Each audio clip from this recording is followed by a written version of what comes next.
Game. Okay, we're getting to it now. Jeffrey Phillips from Liège, Belgium, designed this. Belgium's chapter chose the theme game. And there's like a person playing an iPad and like tennis or badminton. I know games. And then look at this last one. It's like romance? Jeffrey? Come on. We decided not to go down the love is a game route, as fun as that would be, and are talking about traditional gaming today, and we're really lucky to have Jarryd Huntley here. Since I first heard about him, he's part of like the gaming development community. I was like, oh yeah, he's pretty cool. And then consistently over the past months and months and months, I'm like, dude's doing some stuff. All right. And he was recently, the game that he published, which is Art Club Challenge, was featured in the Smithsonian for like a piece about arcades, and it's just really cool. I'll let him tell you about it, and let him take the stage. Jarryd Huntley, please come up and help us out. Good to have you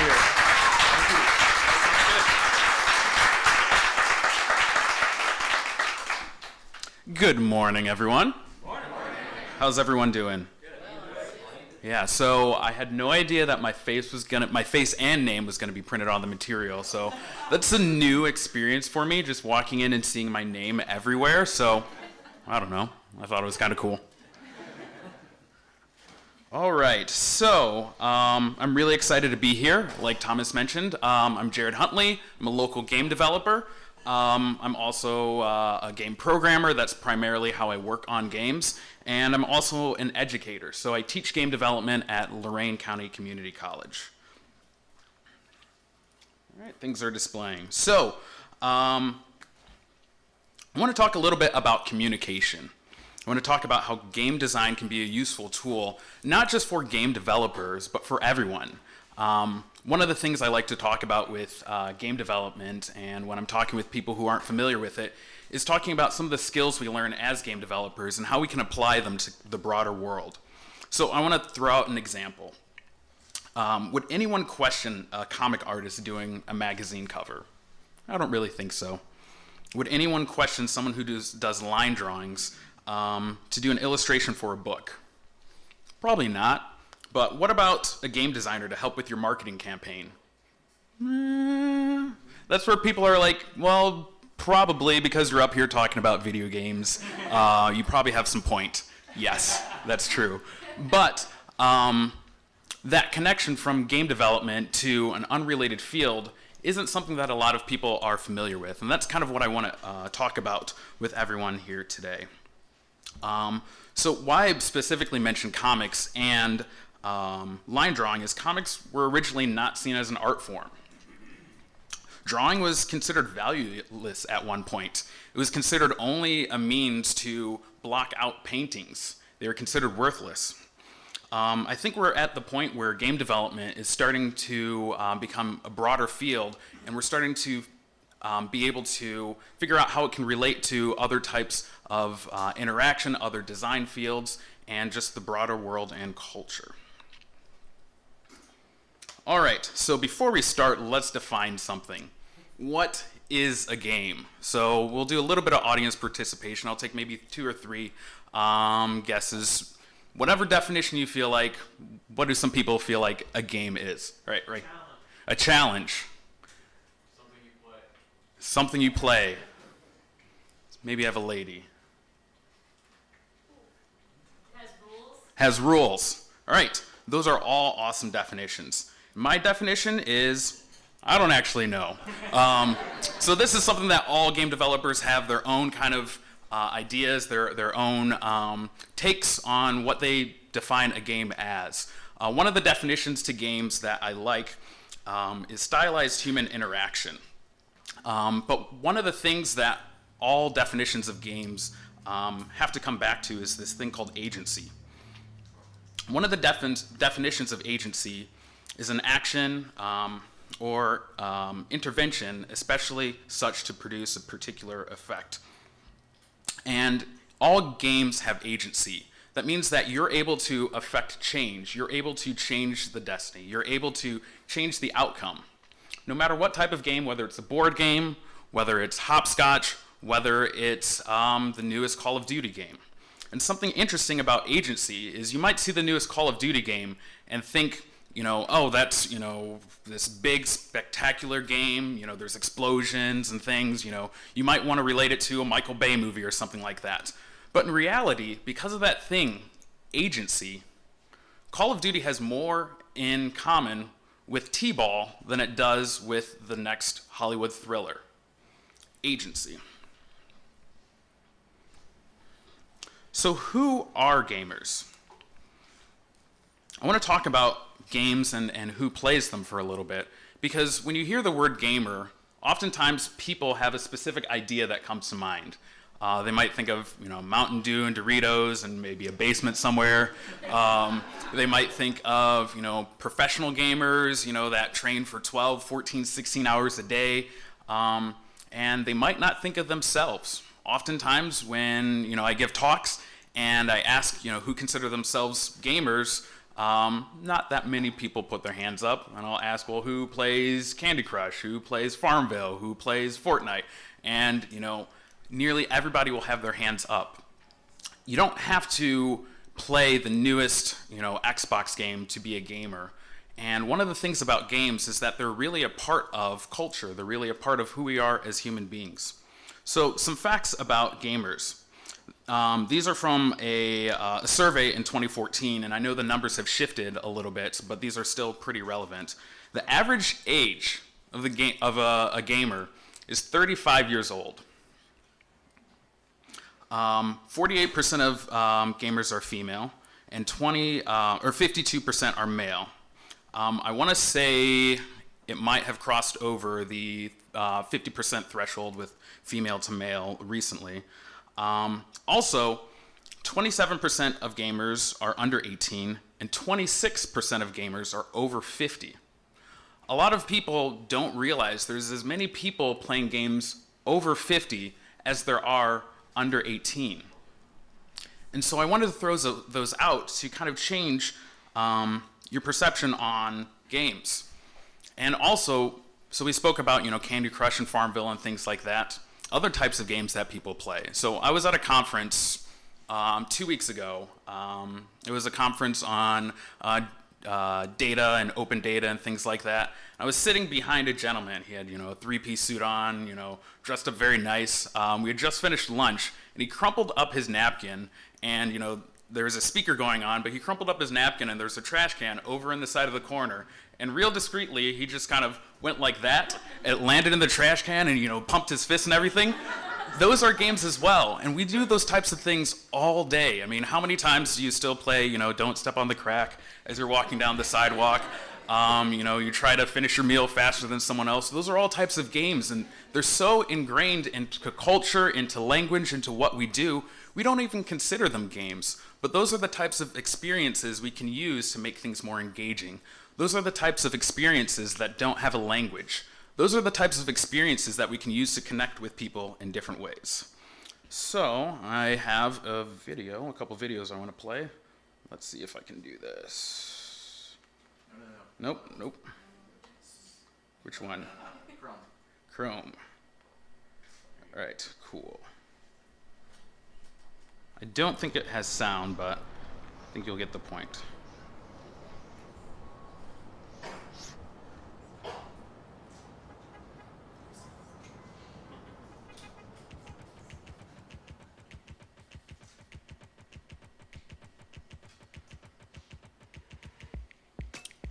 Just imagine some peppy music here.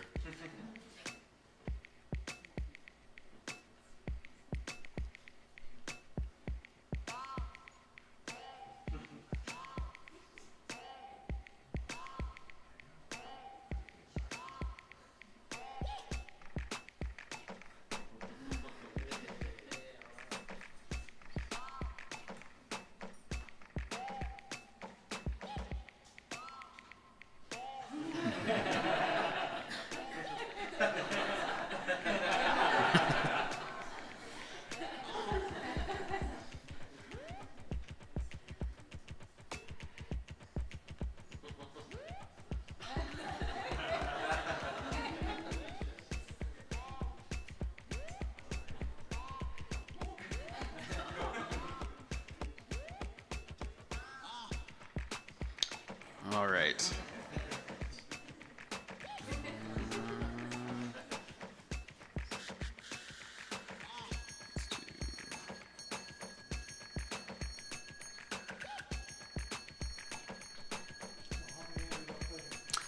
It was about 10%. I want to say at the end of the video they give the stats. I want to say it was like 1,500 people walked by and about 120 or something like that played the game.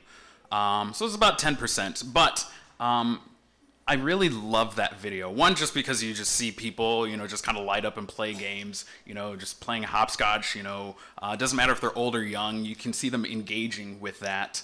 And the interesting thing is, one, that it doesn't matter if somebody's watching or not. They're still engaging with that game. And two, it doesn't matter how old they are, how young they are, they're still getting that same enjoyment out of that experience. All right, next I want to talk about communication. So a definition of communication is the imparting or exchanging information or news, or another definition is means of connection between people or places in particular. Communication, it's something we do all day. It's something we do every day.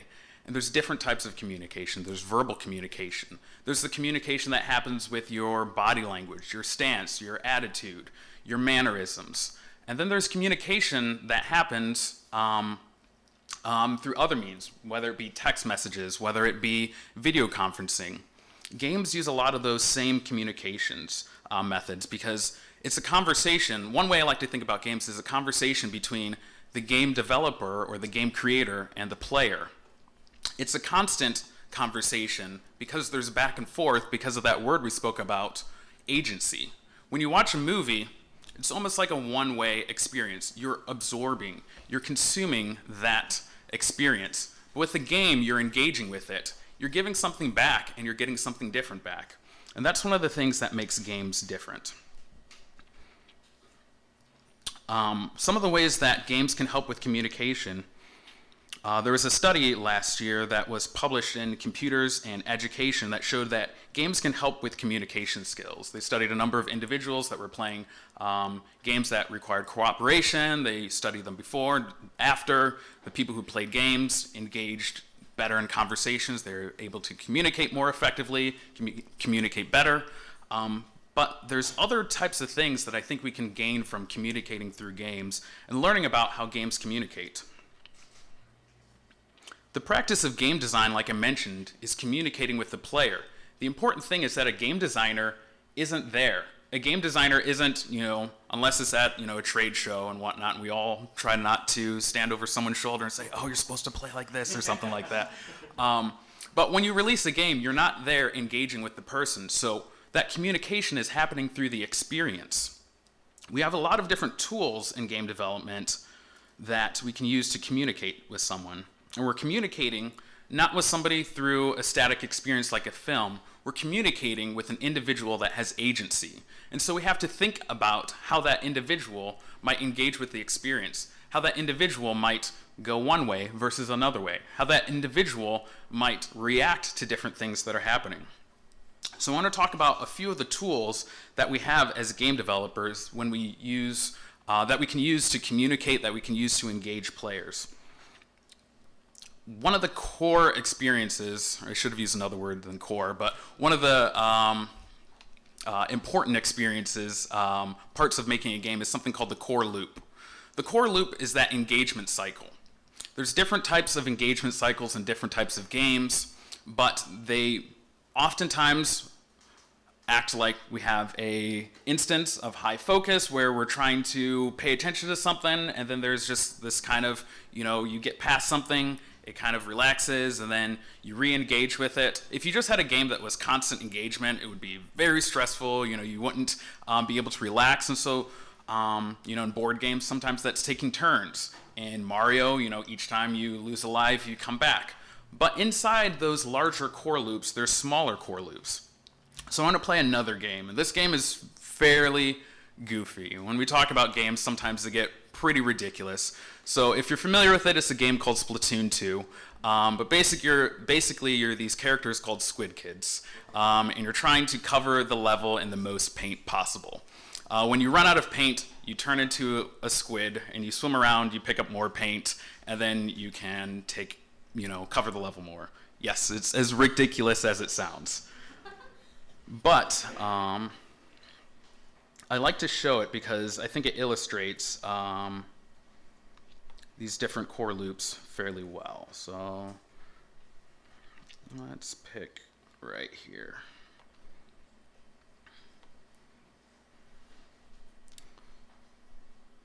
So the Squid Kid is going around covering the level in paint. Once they run out of paint, they have to turn back into a squid. So that's one of those core loops. If they get taken out by one of their enemies, they'll lose a life, go back to the spawn point, and they'll have to take another turn. So that's a larger core loop. So oftentimes you have, maybe a large core loop that's individual levels. You have smaller core loops that are maybe the lives that you have. You have smaller core loops in this where, once you run out of paint, you need to recharge by turning into a squid. So here, that character lost, and so you have to respawn, you get to go back. So those are different types of core loops in this game.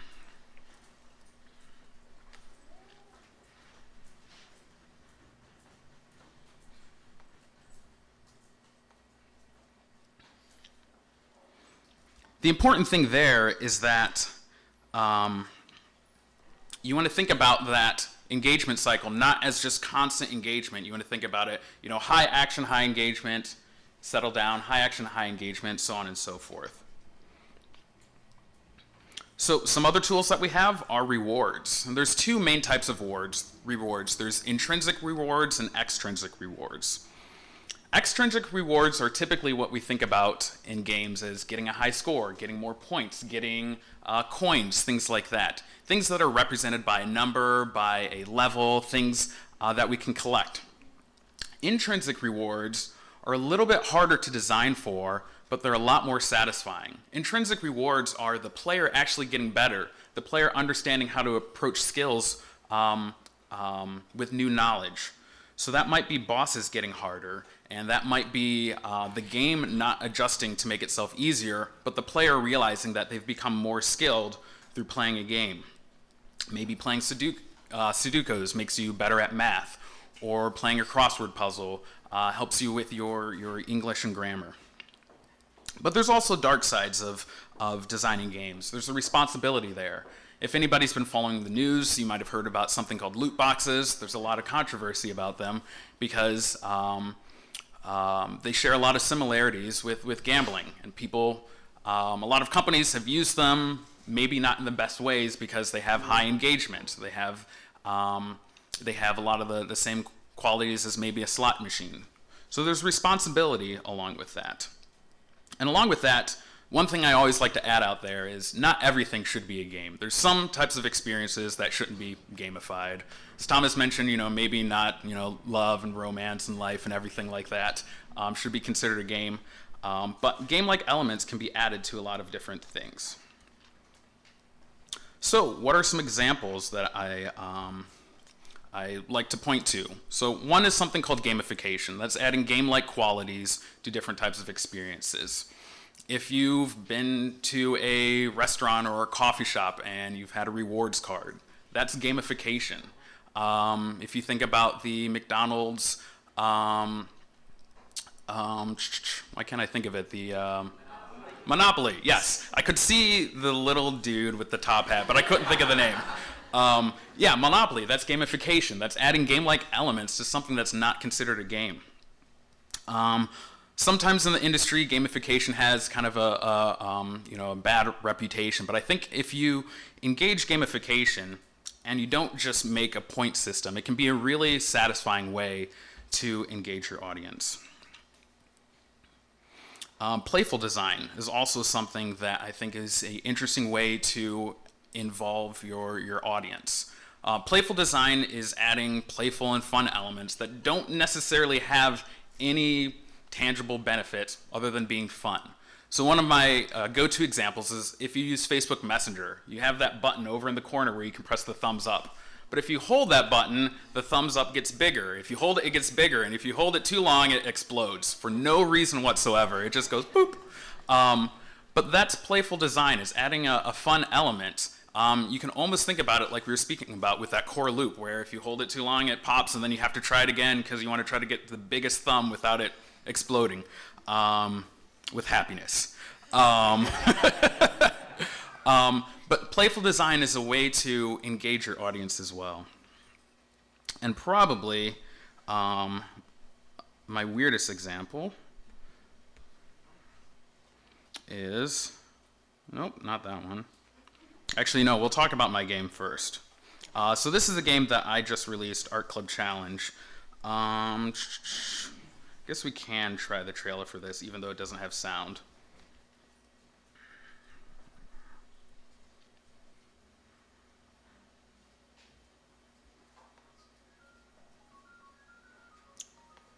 Would you like to create some art with me? Okay, you're gonna do great. Make a little blue bird with a blue body, yellow legs, and a yellow beak. Oh, and let's add some seeds for her to eat. This is great. Now, share this with the world in our art gallery. Welcome to our humble art club. Complete challenges by creating art. And flex your creative muscles in a chill environment. Art Club Challenge.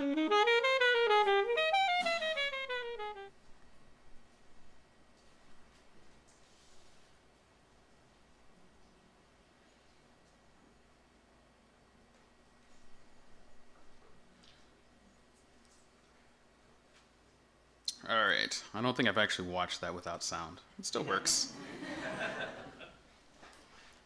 All right, so as I'm talking, I'll just give a demonstration of my game. So it's a game that helps people learn how to make art through puzzles. So we have the Black Cat Challenge. It says first make a head, a body, and a tail. The next one is make sure it has a red collar with a little bell, and then make sure it has some pretty yellow eyes. So I can just put in, the body here. Let's give our cat a head. Try to do the rotate thing so people can see. Then we'll give our cat a tail. And the check mark popped up in the corner, letting the player know they passed that goal. Then we could go through each one of those challenges and complete them all. Once you have all 3 of those challenges completed, you can upload it to the gallery. But one of the things that I love about the game, and that me and the team kind of experienced as we were designing the game, is that intrinsic versus extrinsic design rule. So the extrinsic rewards are those little check boxes along the way. You met this goal, you met this goal, you met this goal, and then the little bell pops up in the corner saying, oh, you've completed it. But once people complete the challenge, they have the opportunity to continue to work with their art. And most players actually continue to add to their art. So even once they've met the goals for the game, they're finding enjoyment in making their art better. They're finding enjoyment in engaging with it more. And some people, I actually heard about one player who left the app running for like 3 days and kept on adding to a piece of art. And it was just absolutely incredible. So that's kind of intrinsic and extrinsic rewards interplay. And so for my last example, and this is the weird one. One of my favorite examples to talk about is the weirdest spam email I've ever received. When I was in high school, I set up a website. It was animated comics, and along with it, I set up free email, so people could have email at mywebsite.com. Unfortunately, whoever I hosted through was awful at stopping spam, so it was just like a spam magnet. But I got this one spam email, and it was trying to get me to, I don't know, buy some type of stock or send somebody money in a far-off country or something like that. But at the bottom, there was a little bit of a story. And it was a bit of a story from what seemed like a crime thriller. There's, a guy, and then, some woman comes to his office, and she needs help finding somebody or something like that. And I was just like, what is this? So I deleted it. But then a couple days later, I got another email, and it was a different part of that same story, but not sequential. It like happened earlier. And I was like, this is really weird. And then I got another spam email, and it was a different part of the story. But because the story was out of order, and because I was interested in it, I kept all this spam email. So I had like 50 parts of this story that were all out of order, and I was trying to like put together this narrative. I don't know if it was intentional or not. I don't think it was, but it was a really engaging experience. And so thinking out of the box on how to engage people like that are some of the ways that we can help people as game developers. But the thing about that spam email is I gave a talk to a company last year, and that was the example that I gave their R&D department on how to engage customers better. I'm still trying to see if they pick up on that, so if you see random bits of a story on some type of product, maybe that was me.